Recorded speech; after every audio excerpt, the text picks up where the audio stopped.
Hey, this is US Jack, and today I'm going to be talking about my voting experience throughout the years. I graduated from a private high school in 2008. In my senior year, my history teacher made it very clear how important our vote is. So not too long after the school year began, he brought in voter registration forms and had us fill it out in class. He didn't even trust us to mail it ourselves. He collected our forms and mailed it. A couple of weeks later, I got a letter in the mail saying I was now a registered voter. The first time I voted was in the 2008 Democratic primary. And not for nothing, but I was excited. Whomever was going to get the nomination was going to change the trajectory of what has been considered the standard and normalcy. And no, Hillary Clinton was not the first woman to run for president, and Barack Obama was not the first black man to run for president. But those were the candidates on the ballot for a major political party. It was a big deal. And I thought it was cool that my one vote was a part of that decision. So when then Senator Obama received the Democratic nomination, it was surreal. And in my house, we were like, wow, this is really happening. So on election day, I waited for my mom to come home from work to go and vote. It was the same polling site that we voted in during the primary, and both times the process was fairly quick. There wasn't a long line. My name was in the book. I signed in, got my ballot, filled it out, put it into the machine, and it was counted. Done.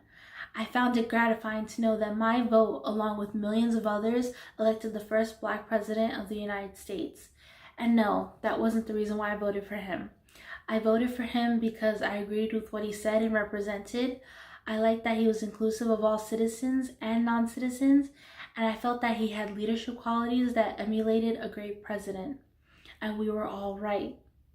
In the coming years, I voted Democrat in the midterm elections and again in the general elections in 2012 and in 2016. In 2012, I voted in the primary and then moved. I made sure I was registered to vote in my new area. On election day, I waited online for about an hour, and it's not like the polling site was small. It was the opposite. It was just a lot of people voting at this particular site. And I was getting antsy standing on the line, but the wait is long now, but it might be longer later. And I'm already here, so an hour later, voted President Obama for a second term. Then the 2016 election. That's far from a blur.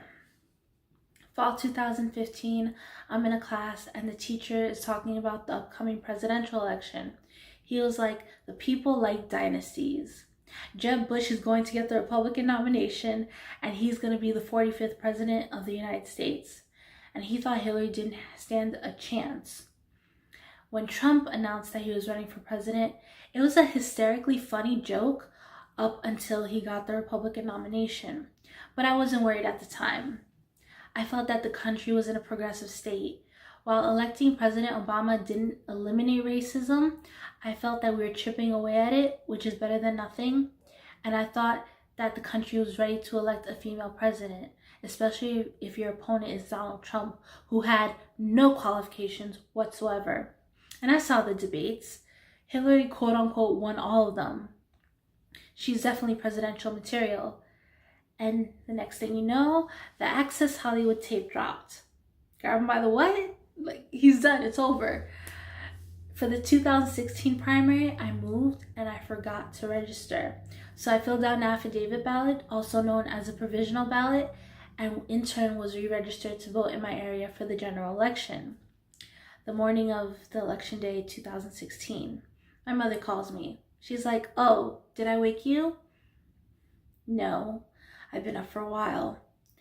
Are you gonna wait for me to vote tonight? No, I have to work tonight. Oh, then you better get ready now, go vote, and then head out to work. Mom, I came back from voting an hour ago. Oh, good. I'm proud of you, love you, call you tomorrow. I knew how important this election was, potentially another historic victory. I'm aware of my civic duty, like, come on. Depending on your state, early voting is available 2 weeks before the election, if not earlier. Depending on your state, on election day, polling sites are open 12 to 15 hours. And again, depending on your state and your reason, you could request an absentee ballot and mail it in. There is plenty of time for you to cast your vote. It is your responsibility to carve out time to vote. I went to vote early that morning because I didn't want to wait. I wasn't sure of how long the line was going to be, and like I said, I had to work that night. I was waitressing at the time. Since you have the right to vote, speak to your employer, letting them know beforehand you have the right to come into work later in order to vote or leave work early in order to vote. Usually it's both a 1 hour difference, but that usually favors salaried employees, not really hourly employees, so you have to do your part, and I did mine that day. So that night I went to work and I started asking my coworkers if they had voted. It's already election day, so why not be transparent? I got about 3 yeses. Of course I voted for Hillary. Duh. Okay. And then I got a lot of no's. One guy was like, I went out drinking last night with my roommates, got home early this morning, woke up with enough time to come here. So none of you voted. No, it's not like it's going to make a difference. I brushed it off because I didn't feel like arguing at this point. I then asked another guy, did he vote? No, you didn't vote because, with disgust, he said, for a woman? Ugh. You must be one limp dick son of a bitch if you have a problem with a woman in a powerful position. I then asked other people if they had voted. A cluster of people basically all said the same thing. I didn't vote because I didn't want to vote for the lesser of two evils. Their justification was, I don't like her and her emails. That's all they could say. They couldn't even pinpoint any specific detail. It was a complete regurgitation of crap.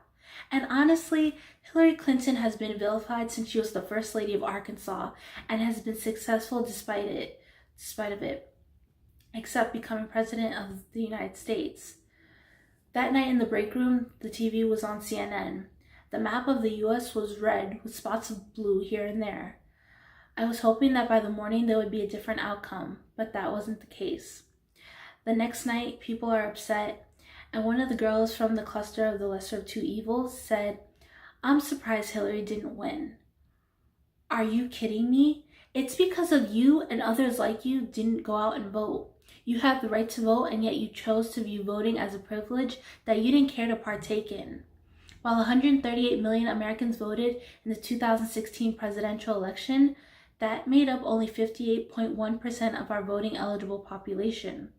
While Hillary Clinton had the popular vote with 65 million votes, she didn't come up with the 270 electoral votes needed to win, having 227 compared to Trump's 306 electoral votes. And you know, it's really the one-liners and zingers that stay with you.